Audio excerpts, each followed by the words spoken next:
In today's video, we're going to take a look at my Satya Aetherflux Genius Commander deck. I bought the Creative Energy deck and did a lot of upgrades to it. It's been a lot of fun, and I thought it might be fun to do an actual deck profile video, so let's jump into it.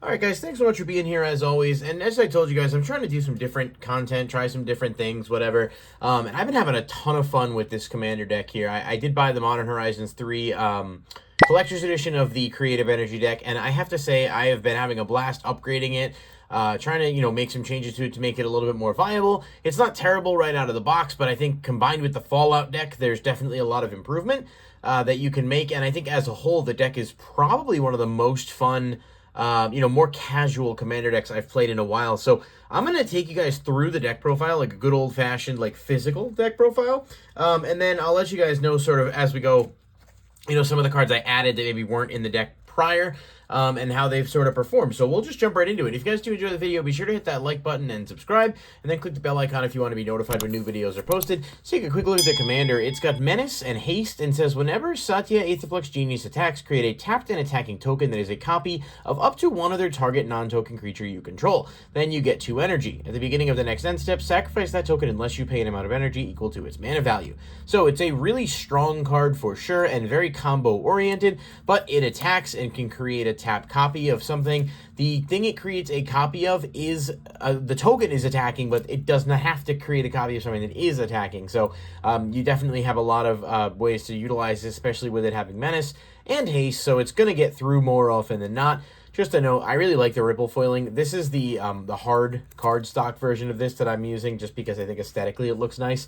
The Commander deck, though, did come with the full art profile version. Not a huge fan of those, personally, but that's just me. So I'll show you guys the land base first, and go through pretty quick. So a couple of filter lands, and I think one quick note about this is that the land base is definitely not as upgraded as I'd like it to be.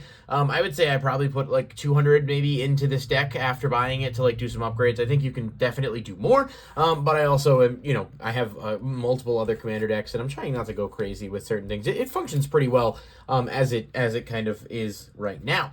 Now we've got the 3 pain lands that are viable within this deck, all in ripple foil. They do look really nice. I have to say I was kind of not a huge fan of the foiling at first, but it's grown on me a little bit, so I do like that layout there, and these are obviously all pretty solid cards.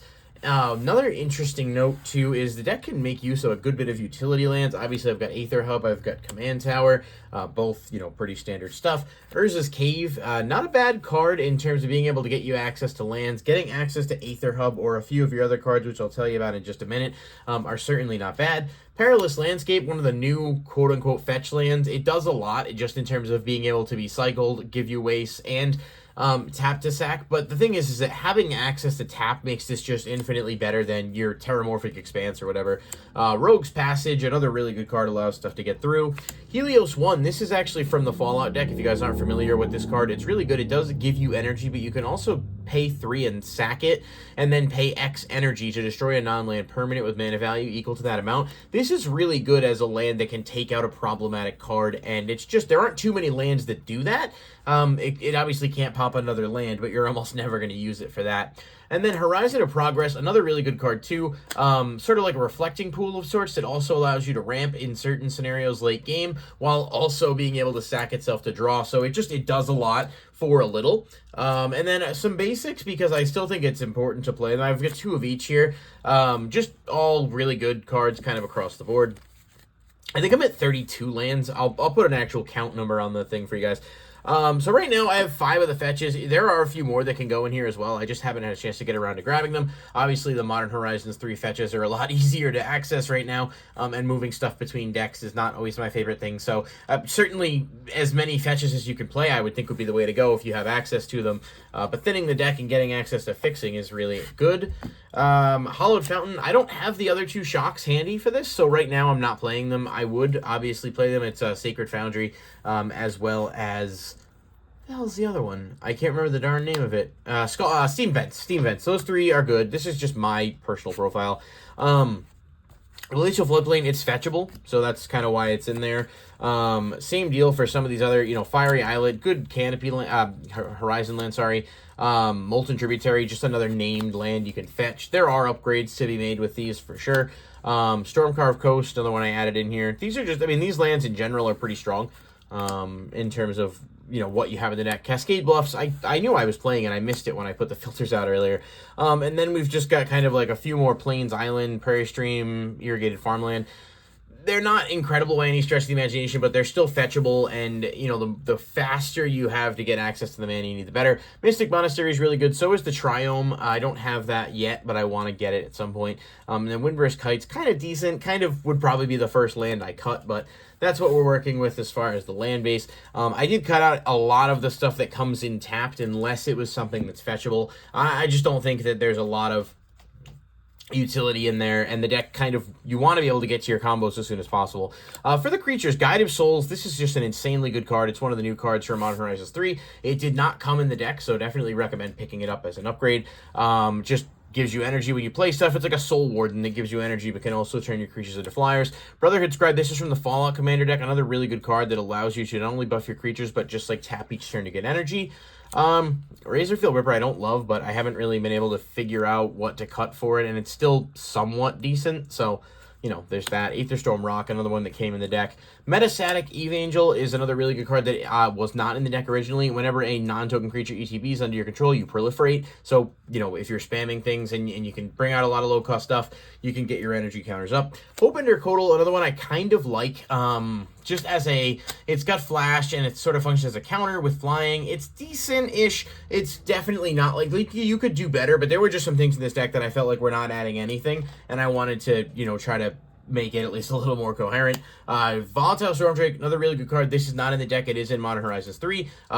It allows you to exchange control of something. At the very least, it's removal, but if you have the energy to pay to keep whatever you take, it's even better. Dreamtide Whale, another new card from MH3. It basically proliferates whenever a player casts their second spell. It does have Vanishing, but if you're able to start proliferating with it, you can add counters to it so it doesn't have to go away.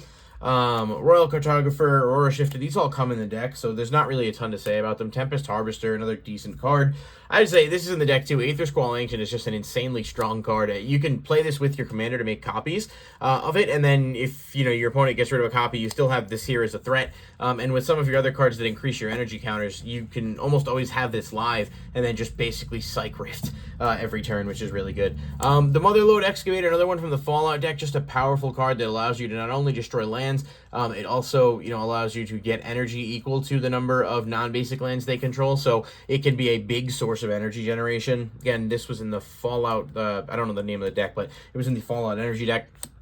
Smelted Charge Bug, not amazing. Probably would cut this, to be honest. I just play it because it gives you the energy. I think Esper Sentinel is really good too if you can get it. I just don't happen to have any. Lightning Runner, really, really strong card. You can just loop. If you can get combos going with this, you can just loop like multiple combat phases in a turn, which is insane.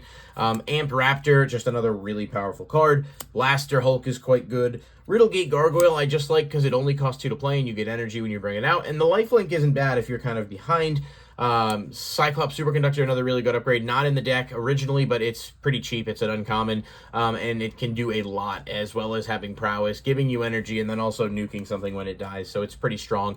Liberty Prime Recharge, another card from the Fallout deck, just a really, really good card. It's an 8/8 that allows you to, you have to pay 2 to attack or block with it, but that's usually not that hard, and it can also, you know, sack artifacts, turn them into extra cards, and then gain energy. So if you've got treasure tokens or other things laying around, there's definitely ways to convert him into more use. Sphinx of the Revelation, really strong. Whirler Virtuoso, pretty good. I mean, a lot of these are just pretty standard. These are in the deck already. Myr Battlesphere and Solemn Simulacrum. So all in all, a lot of the bigger additions are some of the cards I expounded upon. The stuff from Fallout, these guys, pretty good cards. And there's just so many things that I cut that, like, just were not great, or that were in the deck but maybe just didn't really work with my vision for it. Enchantments, very, very basic stuff here, nothing crazy at all. Aether Revolt, shout out to the set Aether Revolt. These are all pretty good cards. I think Scurry of Gremlins are probably one of the first ones to cut if I had like when I make my next round of upgrades. Static Prison's pretty good one-drop removal that is not that hard to utilize, and you can definitely remove something early, which is good. If you can start to proliferate energy counters and stuff, you can keep it on the field for a while. Moving on to sorceries. Nothing, again, sort of similar here. Like, I got some board wipes. I meant to pick up Wrath of the Skies as well, which is a really good card. I completely forgot to grab it, and now it's going up. I am guessing it's seeing play in Modern. I would imagine that's probably where the biggest is coming for it, but these are all decent, you know, options to wipe the board. You know, we're not reinventing the wheel here, no pun intended, but Wheel of Potential, pretty good draw power, and if you can really generate energy, you can make this card work pretty well. So I did add that. Faithless Looting is always solid. Suppression Ray, pretty good card. It's a dual face, so the back is a land, but you can stun a bunch of opponent's creatures if you have the energy, and then really make a push. Jolted Awake, pretty good to bring stuff back. Same with Helping Hand. It's virtually the same as Jolted Awake for the most part, except it can't bring back an artifact, but it's not, you know, we have a lot of low-cost stuff we want to get back here, so it's usually good. Gamble, I play this in anything red. I like the search power, being able to get it. Confiscation Coup is another one that, like, you could probably cut. It's cute, but it doesn't actually do as much on paper, I think, in this deck as you would hope. And then some other removal, Path to Exile, Swords to Plowshares, Galvanic Discharge. Is it Charm? Obviously can pop stuff or draw, but it's also a good counterspell option. So you have that going for you. And then Rush of Inspiration, another one of the dual face cards. You can get some draw power. And then if you pay the energy, you don't have to worry about discarding. Or it can be a dual land if you need that. Tune the Narrative, just a great card for the deck. Gives you energy, draws a card. Same Aether Spike here. It's like a it's almost like a mana drain-ish kind of card that works really well within the deck. Flare of Fortitude, sack a non-token white creature, and then you basically are protected from everything for the turn. And Flare of Denial, just another really good card. These are all some pretty baseline upgrades. These are all in the deck already. Aether Heart, ridiculous card is what that is. Just such a strong card. Swiftfoot Boots, and I have Lightning Greaves too. I think I my shuffled this pile a little bit as I was going through, but those guys are pretty good, you know, additions that don't come in this deck. Aether Refinery is just a doubling season for energy counters, so it's insane. You've got the Talismans as well. You know, not the worst, not the best, but pretty good in terms of low-cost mana rocks that can allow you to move forward. Panharmonicon's really good in this deck to obviously most of your stuff will trigger upon entry. Automated Assembly Line, this is in the Fallout deck as well. Pretty good here, create artifact tokens, but also whenever you deal combat damage to an artifact, you get energy. Aetherworks Marble, probably the best card in the whole deck. If you get this card going, it's just insane. You start to get enough energy where you can each turn use this and just bring big stuff out for free.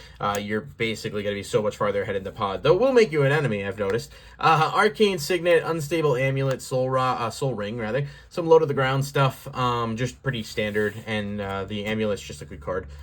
Is it Generatorium? Another just pretty darn good card that gives you some additional energy. This one only gives you +1 for whatever you would get, not like the other one that would double it, but it's still good. Solar Transformers, another one, same deal. At ETBs, you get 3. It's a mana rock, but it does a lot for you, and it only costs 2 to play, so it does suck that it comes in tap, but if you get it out early, you're pretty good.